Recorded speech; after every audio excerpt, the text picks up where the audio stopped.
Today, over 1 billion children live in cities. We know that actually their caregivers, those who care for babies and toddlers, have a huge impact on the lives of these kids and their healthy development. And that has implications throughout the rest of their life, through adolescence and adulthood. In this lesson, you'll learn more about the developmental characteristics of babies and toddlers, and also a little bit about their caregivers, so that you can then make those connections about how cities can better address their needs. If we change the beginning of the story, we can change the whole story. The early years of life, from before birth to about 5 years old, are a window of opportunity to improve lives. Babies and toddlers' brains develop rapidly, and relatively small changes at this young age can have lifelong effects. If you think back to your own childhood, what do you remember? A moment of discovery or play, maybe a smile or hug from a parent. These early experiences may seem fleeting, but the first years actually have so much to do with how the following decades turn out. Now, of course, destinies aren't set in stone, but early childhood experiences really do have lifelong impact. And this isn't just folk wisdom, it's backed by longitudinal scientific studies. Scientists, public health specialists, and economists alike are unequivocal on the importance of the early years. There's just no better window of opportunity to transform a child's outcomes. The impacts of the early years are really profound, long-lasting, and they touch all aspects of life, from learning potential to future health and earnings. The thing is, it's actually much more difficult and costly to try and address issues like developmental delays or health problems as children grow and move into adulthood. Despite the evidence of the importance of acting early, millions of young children and their caregivers do not receive the support they need. The thing is, the early years are the time when brain development is at its most rapid. So people used to think that babies' brains were a fog of confusion. And now we actually know that babies are the quickest learning humans on Earth. And how they develop is really dependent on the behaviors of their caregivers. So the brain is made up of billions of neurons, and these neurons are connected by synapses. They sort of form different pathways through the landscapes of the brain, and everything that the brain does, all of our memories, emotions, logic, actions, that all emerges from the flow of signals between these neurons along these synapses, these pathways. Now, some of the pathways are used more often than others, and the more you use a pathway, the quicker and easier it becomes to use it again. Early experiences really shape the development of these pathways in the brain. So babies between the age of 0 to 3 are making over 1 million new connections every second. And sometime between around 8 months and 3 years, depending upon which part of the brain we're talking about, the pathways that haven't been used so much sort of get overgrown, like a forgotten path through a jungle. And the pathways that get used the most really become established and like highways, so it's easy to travel along them. So what does this mean? What it means is, if a young child or a baby has repeated positive experiences, then those are the mental highways that are most likely to get established, those positive reinforcement dynamics. The flip side of that, of course, is that if a child experiences strong, frequent, or prolonged adversity, such as physical or emotional abuse, caregiver mental illness maybe affects the way their caregivers are treating them, or maybe they're exposed to violence within the household, then this kind of creates what we call a toxic stress response. And that really can disrupt the development of brain architecture and sort of strengthen these negative pathways. And by the age of 4, children already have developed about half of the cognitive skills of an adult. So we see how important it is to make sure that kids have this positive experiences in the first years of life so that we can develop those positive mental pathways.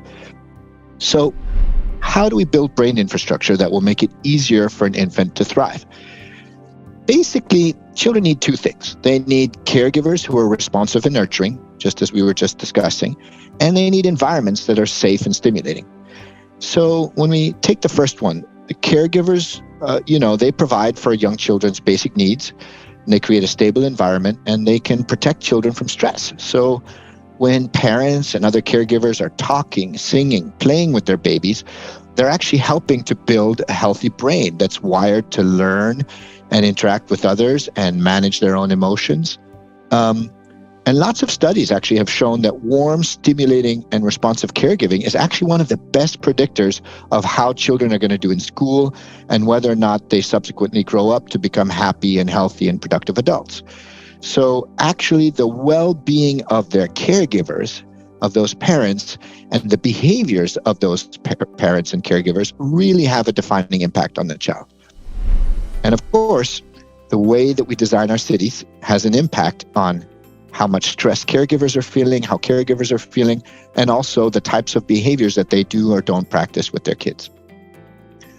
So in addition to the behaviors of caregivers, we know that cities can be wonderful places to grow up, but they can also really pose some serious challenges for the health and well-being of babies, toddlers, and the people who care for them.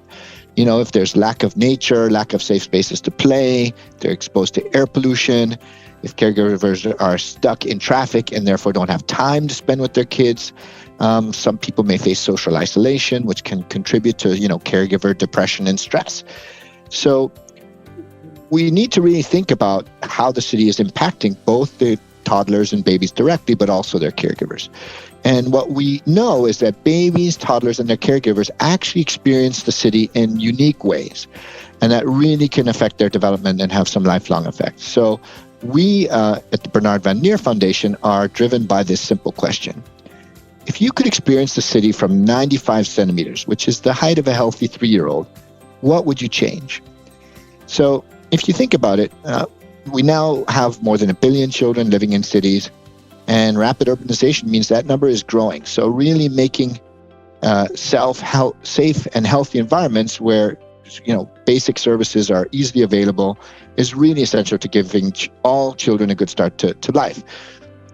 Cities can encourage and support frequent, warm, and responsive caregiver interactions, and they can provide stimulating spaces to play and explore. They can also take steps to really ensure that caregivers are supported and help to reduce their stress so that they can better take care of their kids. These foundations are really essential for babies and toddlers' brain building. And investing in these environments and these services and in promoting these behaviors can help cities to ensure that they deliver a healthy, peaceful, and creative society where young children and their families can thrive.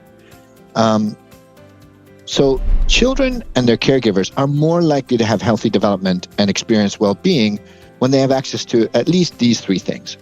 The first is clean air. Sounds pretty basic, but we know more and more that the effects of poor air quality are actually disproportionately falling on the youngest, especially in low-income areas.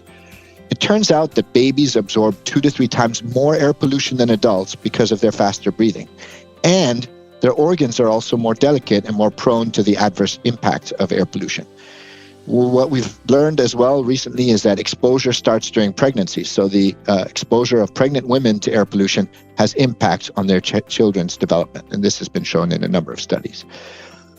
Second is nature. So exposure to nature for play and exercise and rest is beneficial for the mental and physical health of everyone. This includes caregivers, but also their kids, of course, and their babies. And there are studies that show that young children experience reduced stress and, of course, better physical and mental development when they have regular access to nature. So the third thing is really about this proximity to services and healthy spaces. So we really need to work to ensure easy access to key early years services like healthcare, childcare, and social support, and inviting public spaces like parks and squares. And then we need to give parents and caregivers different mobility options so that they can easily get to these places and make good use of them. And we know that this is going to be critical to ensuring that caregivers and young kids actually make good use of these public amenities that we're providing towards them. Just as a simple example, we know that like toddlers, they need double the amount of time to cross the streets compared to able-bodied adults. So even thinking about the timing of our traffic lights and whether that's allowing toddlers and a caregiver with several kids to move around is one thing. Another example is that caregivers with young kids have specific mobility needs, which transport systems need to better serve. Instead of just going to work in the morning and coming back in the evening, they may do things like trip chaining, where they have to go to several different sites during the day. And a lot of times our transportation systems and mobility options are not yet really set up to allow them to do that easily.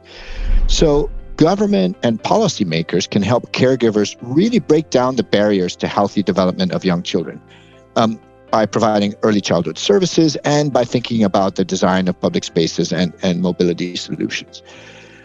Thing is, young children and families require support from multiple sectors and from other members of their community.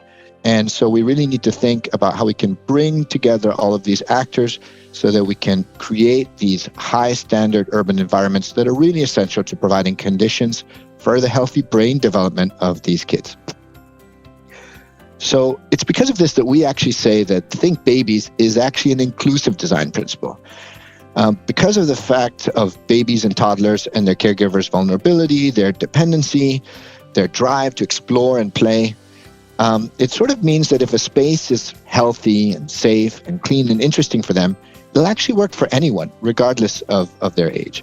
And so we really aim to encourage cities to create spaces where children can grow, learn, create, imagine, and play across all neighborhoods, reaching as many families as possible.